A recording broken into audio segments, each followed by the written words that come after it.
The story begins with a young boy named Miguel telling us about his family's past. Many years ago, there was a man in their family who was a musician. His music brought happiness to everyone around him, but he dreamed of sharing his songs with the whole world. So one day he left home with his guitar and never came back. His wife was left completely alone, but instead of spending her life crying over him, she made a tough decision. She cut music out of her life forever and found a new way to support her family. She learned how to make shoes, and she became incredibly good at it. Later, she taught her daughter taught her son, and generation after generation, shoemaking became the family tradition. As the family grew bigger, their business grew bigger too. The same family that had once been destroyed by music was rebuilt by shoes. Then Miguel reveals that the musician's wife was actually his great-great-grandmother, Imelda, who passed away long before he was born, and her daughter Coco is Miguel's great-grandmother. Even now, Coco still remembers her father. Miguel loves spending time with her. He plays with her, makes her laugh, and truly cares about her. Then he tells us about his grandmother, Coco's daughter, who runs the house exactly like Mama Imelda did. And just like her, she absolutely hates music. Because of that, the entire family hates music too. But Miguel is completely different. He loves music more than anything. Every day after school, he works polishing shoes. And on his way there, he always feeds a stray dog named Dante. Over time, the two become best friends. Miguel tells us the reason he fell in love with music in the first place was the world's greatest musician, Ernesto de la Cruz. Whenever Ernesto sang, people couldn't help but dance and sing along. He had an incredible guitar, wrote unforgettable songs, and ruled people's hearts with his music. But in 1942, during a live performance, he suddenly died. Then we see that Miguel is actually telling this whole story to a musician whose shoes he's polishing. The musician tells Miguel, if you keep being afraid of your family and never play your guitar in front of people, you'll never become like De La Cruz. You should join the Day of the Dead talent show and show everyone what you were born to do. But right then, Miguel's grandmother shows up. She gets furious after seeing the guitar in Miguel's hands. She starts yelling at the musician and even hits him with her sandal before dragging Miguel away. Back at home, Miguel tells his parents that he wants to go to the plaza that evening because there's going to be a big talent show. But his grandmother immediately says no. She tells him that tonight is Dia de los Muertos, the Day of the Dead, and nobody is going anywhere. Then she takes Miguel to the family of Frenda, where pictures of all their ancestors are displayed. She explains that on this special night, the spirits of their ancestors come back to visit the family. But for that to happen, their photos must be placed on the altar with offerings. Without a photo, the spirits can't cross over into the world of the living. While everyone's distracted, Miguel quietly sneaks away. He climbs up to a small room built on the rooftop, and Dante follows him there. Inside, Miguel is secretly building his own guitar by hand. After finishing it, he goes into his room, which is filled with posters and memorabilia of Ernesto de la Cruz. Then he plays one of Ernesto's old videos on TV and starts practicing guitar along with him. Ernesto's words give Miguel a huge boost of confidence, especially when he hears an interview where Ernesto says, "No one hands you your dreams. You have to chase them yourself." That line hits Miguel hard. At that moment, he decides that no matter what happens, he's going to perform at the plaza tonight. So he grabs his guitar and heads outside. The whole town is busy preparing for the Day of the Dead celebration. But while sneaking out, Miguel suddenly spots his grandmother nearby. So he quickly hides both Dante and the guitar under a table. A moment later, his parents and grandmother walk over to him. They tell Miguel that from now on, he'll start working with the family in the shoe workshop full-time. That means no more polishing shoes outside. Now he'll actually learn how to make them. Miguel nervously says, "But I don't think I'd be good at making shoes." His father smiles and tells him, "Skill runs in the family." And with no way to argue back, Miguel is forced to go along with it, while his parents and grandmother walk away. Just then, Dante smells food nearby and starts eating the offerings placed on the family altar. Miguel rushes to stop him, but during the chaos, the photo of his great-great-grandmother Imelda accidentally falls to the ground. Miguel panics, but when he picks the photo back up, he notices something shocking. The man standing beside Imelda is holding a guitar, and it looks exactly like Ernesto de la Cruz's famous guitar. Miguel's eyes light up. Suddenly, everything makes sense to him. He excitedly runs outside and tells his family, "Coco's father was Ernesto de la Cruz. That means music is in our family, and I'm supposed to be a musician too." But instead of being happy, everyone gets angry. They think Miguel has completely lost his mind. Miguel points at the photo and says that the man in it is the legendary Ernesto de la Cruz, but his father quickly shuts him down. him. "We don't care who that man was. All we know is that he abandoned his family, and you are not going to become like him." Miguel immediately responds, "You always said talent runs through family. Well, maybe music is my family talent." But his grandmother furiously tells him that she'll never allow that to happen. Miguel ignores her and starts playing his guitar anyway. That's the final straw. In anger, his grandmother grabs the guitar and smashes it to pieces. Miguel is completely heartbroken. With tears in his eyes, he tells them, "Then I don't need this family's support." And after saying that, he runs away from home. Miguel heads straight to the town plaza, determined to perform in the talent show no matter what. But there's one problem. He doesn't have a guitar anymore. So he starts asking different people if he can borrow one, but nobody agrees to help him. Then suddenly, Miguel gets an idea. If Ernesto de la Cruz was really his great-great-grandfather, then maybe he could borrow his guitar. So Miguel sneaks into de la Cruz's mausoleum. He quietly breaks a window and climbs inside. Standing in front of the musician's memorial, Miguel nervously says, "Please don't be mad at me. I just really need this guitar." Then he carefully picks it up. But the moment Miguel strums the strings, the flower petals around him begin glowing with a strange magical light. Outside, people suddenly start shouting that someone stole de la Cruz's guitar. Miguel gets scared and tries to explain himself, but something is horribly wrong. Nobody can hear him, and when he accidentally bumps into people, he passes straight through them. Miguel freezes in fear. Terrified, he runs out into the cemetery, where he sees something impossible: skeletons. Dozens of walking, talking skeletons moving all around him. Miguel is absolutely terrified. Then Dante suddenly runs over to him. Somehow, Dante can still see him normally, but before Miguel can process anything, Dante takes off running again, and Miguel chases after him through the graveyard. While running, he crashes into a group of skeletons, who turn out to be his own dead relatives. Surprisingly, they're thrilled to see him. They can't understand how a living boy is able to see them. Just then, Miguel's dead uncles, Oscar and Felipe, arrive and explain that Mama Imelda is stuck on the other side and hasn't been able to cross over, so the whole family decides to go meet her. Together, they cross a massive glowing bridge made of flower petals that leads into the land of the dead. Dante follows Miguel there too. Miguel is stunned by what he sees. The land of the dead is beautiful beyond imagination, filled with colorful lights, giant towers, music, and endless energy. He even notices glowing spirit animals flying through the sky. His family explains that these spirit creatures guide lost souls. Soon they arrive at a huge checkpoint where dead souls are being inspected before visiting the living world. Only the souls whose photos were placed on family altars are allowed to cross the flower bridge and visit their loved ones. At the same time, we see a man named Hector trying to sneak through security, disguised as someone else. But the machine instantly catches him. An officer tells him, "Your photo isn't on any of Renda, so you can't cross the bridge." Even then, Hector refuses to give up. He makes a run for the bridge anyway, but the moment he steps onto the flower petals, he falls right through. Without a photo on an altar, he physically cannot cross. The guards quickly grab him and drag him away. Meanwhile, everyone around Miguel is staring at him in fear because, unlike everyone else there, Miguel is still alive. Miguel's family takes him to the Department of Family Reunions, where countless spirits are trying to solve family problems with the officers there. That's when we finally see Mama Imelda, and she is furious. She's yelling at one of the officers, insisting that their system must be broken because her family places her photo on the altar every single year. Then Miguel's relatives arrive and explain that they couldn't make it across because they ran into Miguel on the way. Soon, an officer explains the truth to Miguel. He says Miguel has been cursed because he stole something that belonged to the dead on the Day of the Dead. Miguel quickly argues back, saying, "I wasn't stealing the guitar. It belongs to my great-great-grandfather." But Mama Imelda angrily cuts him off. "That man is not part of this family. He abandoned us." Then she demands to know why she couldn't cross over to the living world. That's when Miguel nervously shows her the damaged family photo. Imelda instantly realizes the problem. Her picture was torn off the photo frame back in the living world. She becomes even more furious and asks Miguel why he took the picture down in the first place. Then she turns to the officer and asks how they can send Miguel back home. The officer explains that to break the curse, a family member must give Miguel their blessing before sunrise. Because if the sun rises before that happens, Miguel will become one of the dead forever. Miguel gets terrified after hearing that. The officer hands Mama Imelda a glowing flower petal and tells her to use it to give Miguel her blessing. Imelda places her hand on it and says, "I give you my blessing to return my photo to the altar and to stay away from music forever." Miguel immediately protests. "You can't can't do that. But the officer calmly explains, a blessing comes with the conditions the family chooses. There's nothing you can do about it. Miguel reluctantly touches the pedal, and suddenly, he's transported back to the world of the living. Everything looks normal again. The skeletons are gone, the cemetery is quiet, and for a moment it feels like the nightmare is over. But then Miguel sees Ernesto's guitar still sitting there. He stares at it for a second, then grabs it again, determined to go back to the plaza and perform. The moment he touches the guitar, he's instantly pulled back into the land of the dead. Mama Imelda is furious. You were gone for 2 minutes and already broke your promise? Miguel fires back. This is my life. You already got to live yours. Then he turns to the rest of his dead relatives and asks if any of them will give him a blessing without the no music condition. But nobody agrees. Imelda tells him that he needs to let music go because the path that man chose destroyed their family, and she refuses to let Miguel repeat the same mistake. That's when Miguel realizes something. If Ernesto de la Cruz is really his great-great-grandfather, then he's family too, and maybe a musician's blessing is exactly what he needs. So Miguel decides that no matter what, he's going to find de la Cruz himself. Then he takes off running. Meanwhile, Miguel's family alerts the police spirits and starts searching all over the land of the dead for him. At the same time, Miguel accidentally wanders into an office where Hector is desperately trying to convince an officer to let him cross the bridge. Hector tells him, if you're a De La Cruz fan, I can introduce you to him personally. We're close friends. But the officer clearly doesn't believe a word he says and throws him out. Still, Hector's lie gives Miguel an idea. Maybe Hector can actually help him meet De La Cruz. So Miguel approaches him, but the second Hector notices Miguel is alive, he completely freaks out. Miguel quickly explains, yes, I'm alive, and I need to get back home. But to do that, I need a blessing from my great-great-grandfather, Ernesto de la Cruz. After thinking about it for a moment, Hector finally agrees to help him, but in return, he wants Miguel to help him too. Just then, Miguel spots his dead family members searching nearby, so he grabs Hector and the two of them run off together. Back with the family, Mama Imelda realizes they have no way to track Miguel down, so she calls for Pepita, her giant spirit guide. Pepita is a massive flying jaguar, covered in bright glowing colors and wings. Imelda lets Pepita smell the flower petal Miguel touched, and instantly, the spirit creature takes off into the sky to hunt him down. Meanwhile, Hector gives Miguel a full skeleton disguise, using makeup so he can blend into the land of the dead without causing panic. As they walk through the city, Hector explains something important. This place survives on memories.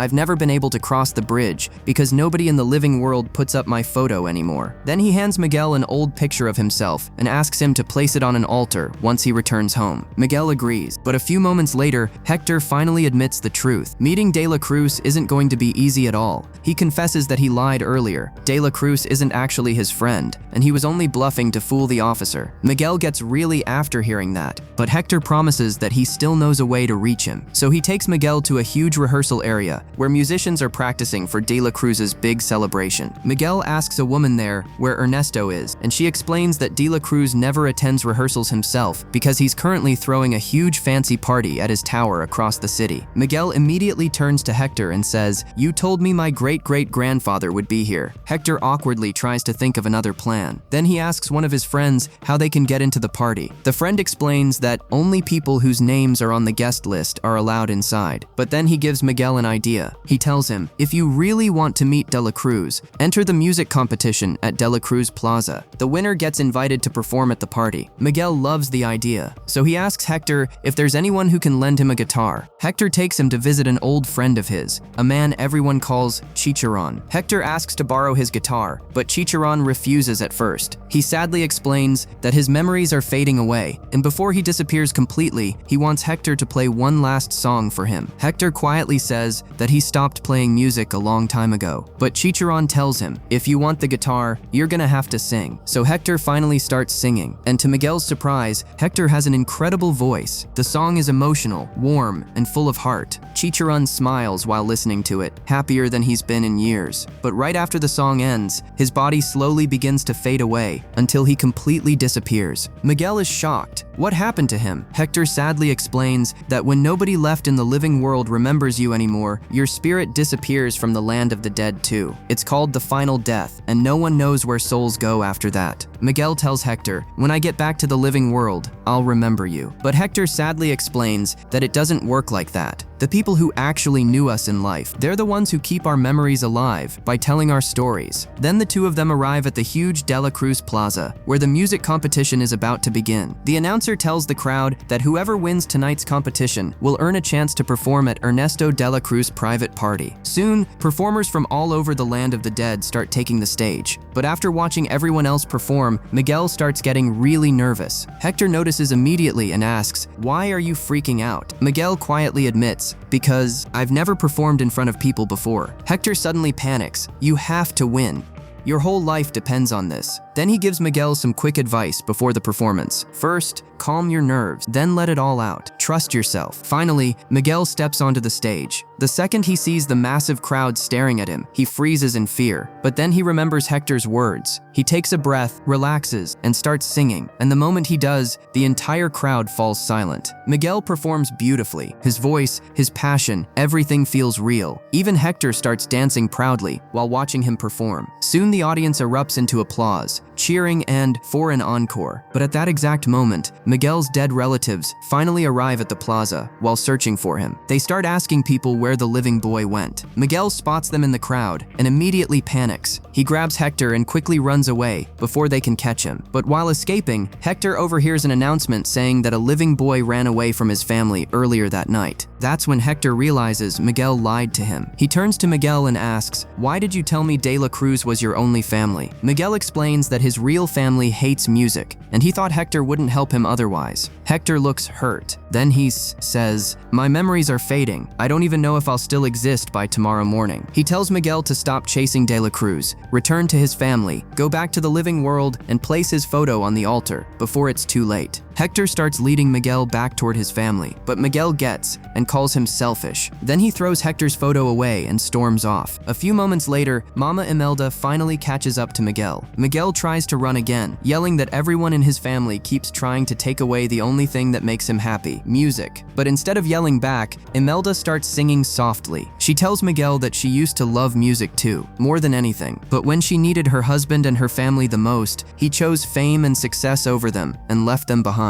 Miguel looks at her and asks, "Why can't you support me? Families are supposed to support each other." Then he sadly tells her that she'll never truly support him. And after saying that, he walks away. Miguel decides to sneak into De La Cruz's party anyway. But when he reaches the tower, the guards refuse to let him inside because he doesn't have an invitation. So Miguel asks a mariachi band for help and secretly sneaks into the party hidden among them. The party is incredible. There are giant decorations, music everywhere, celebrities, performers. The whole place is overflowing with luxury and energy. But because the place is so crowded, Miguel can't get close to De La Cruz. Then he gets another idea. Miguel suddenly starts singing in the middle of the party so people will notice him. And it works. Everyone turns toward him, but while performing, Miguel accidentally falls straight into the giant swimming pool. Before he can drown, Ernesto de la Cruz himself jumps in and pulls him out. As Miguel climbs out of the water, his skeleton makeup washes away, revealing that he's alive. Miguel quickly explains everything. He tells De La Cruz, "I'm your great-great-grandson. I need your blessing so I can go home and become a musician just like you." De La Cruz is stunned at first, then overjoyed. At the same time, Hector secretly sneaks into the party disguised as a guest. Meanwhile, De La Cruz happily gives Miguel a tour of the entire place and introduces him to everyone proudly. Then he invites Miguel to join him on his famous Sunrise Spectacular show, a special performance he hosts every year before dawn on the Day of the Dead. But Miguel tells him, "I can't stay. I need to get back before sunrise." So De La Cruz prepares to give Miguel his blessing using a flower petal. But right before he does, Hector suddenly appears. He reminds Miguel about the promise he made to take his photo back to the living world. De La Cruz grabs the photo from Hector's hand and notices that Hector is beginning to fade away. That's when Hector finally reveals the truth. Everything happening to him is De La Cruz's fault. Hector angrily says that Ernesto stole all of his songs and became famous using music that Hector himself had written. And because Ernesto never told anyone the truth, nobody remembers Hector anymore. Miguel is completely shocked. Hector continues, saying, "What happened in the past can't be changed, but you can still change the future." He explains that if Miguel takes his photo back home, he'll finally be able to see his daughter again. Then Hector looks at De La Cruz and says something heartbreaking. "You remember that night we shared a drink? You told me you'd do anything for me. Please help me now." Miguel suddenly looks at Hector and says, "Wait, "I'd move heaven and earth for you." That's a line from one of De La Cruz's movies. In the film, one friend poisons the other with a drink. The moment Hector hears that line, everything comes rushing back. He finally remembers what really happened. Hector explains that years ago, he and Ernesto traveled everywhere together performing shows. But after months on the road, Hector missed his family and decided to stop touring so he could finally go back home to his wife and daughter. But Ernesto didn't want him to leave, because all of Ernesto's success came from songs Hector had written. So on the night Hector planned to leave, Ernesto shared one final drink with him. And by the time Hector reached the train station, the poison killed him. Hector is horrified after remembering the truth. Furious, he attacks De La Cruz and yells, "I never thought you could fall this low." But Ernesto quickly calls security. The guards drag Hector away, while De La Cruz tries to act innocent. Then Ernesto turns toward Miguel. Now that Miguel knows the truth too, Ernesto can't risk letting him leave. Miguel looks at him in disbelief and says, "I'm your family." But Ernesto coldly replies, "That's the secret to success. You do whatever it takes to reach the top." Without hesitation, the guards throw Miguel into a deep underground pit filled with water. Miguel is devastated. Down there, he finds Hector trapped too. Miguel sadly tells him, "You were right.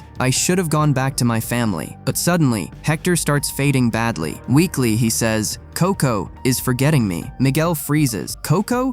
That's my great-grandma's name." Then Miguel looks closely at Hector's old photo, and finally, the truth hits him. The man holding the guitar in the torn family picture was never Ernesto de la Cruz. It was Hector. Hector is Miguel's real great-great-grandfather. That means Hector is Coco's father. Hector explains that for years he hoped Coco would place his photo on the family altar someday, but it never happened. And now, Coco is the last person alive who still remembers him. Once she's gone, Hector will disappear forever. Just then, Dante finally finds Miguel, and surprisingly, he brings Mama Imelda with him. Using Pepita, her giant spirit guide, Imelda rescues both Miguel and Hector from the pit. While riding through the sky, Dante accidentally transforms too, revealing that he's actually a spirit guide himself. Soon they reunite with the rest of the family. Everyone is relieved to see Miguel safe again. At first, Mama Imelda is furious at Hector for getting Miguel involved in all of this. But Miguel immediately defends him. He explains that Hector actually tried to send him home earlier, but Miguel refused to listen. Then Miguel admits something important. Hector was right. Nothing matters more than family, and he's finally ready to go home. But before that happens, they need to recover Hector's photo from De La Cruz, so Hector can finally reunite with Coco. Imelda is still angry. She tells Hector, "You never came back." But Miguel explains the truth. Hector did try to come home. Ernesto poisoned him before he could return. Still heartbroken, Imelda says that none of that changes the fact that she was left alone to raise their child by herself for years. At that moment, Hector starts fading again because Coco's memory of him is slowly disappearing. Seeing this, Imelda finally agrees to help, but she makes Miguel promise that once he returns home, he'll give up music forever. Miguel sadly accepts the condition and says, "I'll do anything for my family." So together, the entire family sneaks into De La Cruz's massive sunrise spectacular show. Their plan is simple: get Hector's photo back, then send Miguel home before sunrise. Soon they spot De La Cruz backstage. Imelda immediately charges at him and starts attacking him furiously. Miguel shouts at Ernesto, "I'm not your family, I'm his family." Then they all try to grab Hector's photo from Ernesto. De La Cruz panics and runs while security guards rush in to stop them. But Miguel's family fights back together and manages to overpower the guards. Finally, Imelda snatches the photo away from Ernesto, but during the chaos, she accidentally ends up out on the giant stage in front of the audience. As security closes in, Imelda suddenly starts singing, and the entire crowd falls silent. Her performance is emotional, powerful, and beautiful. While singing and dancing across the stage, she secretly makes her way back toward Miguel and hands him Hector's photo. Then she prepares to give Miguel her blessing so he can finally return home. But before she can, De La Cruz suddenly grabs Miguel. Meanwhile, Miguel's family secretly turns on a camera backstage. Miguel intentionally angers Ernesto, forcing him to lose control. In front of everyone, and directly into the live camera, De La Cruz accidentally confesses the truth himself. He admits that he poisoned Hector and stole his songs. The entire crowd hears it, but right after confessing, Ernesto angrily throws Miguel off the stage. Everyone gasps in horror. Luckily, Pepita swoops in at the last second and saves Miguel before he hits the ground. But during the fall, Hector's photo slips away and lands in the water below. Meanwhile, when De La Cruz steps back onto the stage, the audience turns against him completely. Now everyone knows he's a murderer and a fraud. People start throwing tomatoes at him from every direction. Then Pepita suddenly crashes into the stage, grabs Ernesto, and launches him straight into a giant bell. The bell slams down on top of him, exactly the same way he died in the living world years ago. Hector was getting weaker fast. His memories were fading, and sunrise was coming. Before it was too late, Hector turned to Miguel and said, "Tell Coco, tell her that her dad loved her very much." With no hesitation, both Hector and Imelda gave Miguel their blessing. In that instant, Miguel was transported back to the real world. He raced home, where everyone was desperately looking for him. His family tried to stop him, but Miguel pushed past them and ran straight to Coco's room. He locked the gate from the inside and gently reminded her about her dad. Coco was confused at first. Her memory of her father was fading. Miguel started singing one of Hector's songs, and soon Coco joined in. Bit by bit, her memories came back of her father, his love, and all the songs he had written for her. The whole family, watching them, started crying tears of joy. Miguel told Coco, "Your dad loved you so much." Coco then showed Miguel all the letters Hector had written for her, full of songs and love, the very songs that Ernesto de la Cruz had stolen. She even showed him the old torn photograph, the same one that had revealed Hector's identity. They were overjoyed. Then the scene jumps forward a year. Everyone now knew the truth. De la Cruz had stolen Hector's songs. Naturally, people had lost all respect for him. Miguel was sharing stories about their ancestors with his little sister. Coco had grown older, and sadly, she had passed away too. But now Hector could finally cross over peacefully, because this time, the family had placed his photo on the altar. Imelda had forgiven him, and Hector reunited with his daughter Coco in the land of the dead. They were both incredibly happy. Back in the real world, Miguel continued sharing Hector's songs with everyone. Dante, now a spirit guide, also joined them in the living world. The family was finally together, music was celebrated once more, and everyone was happy. If you enjoyed this emotional journey of Coco, don't forget to like the video, subscribe to the channel, and share it with someone you love. And until next time, keep smiling, keep dreaming, and keep the music alive.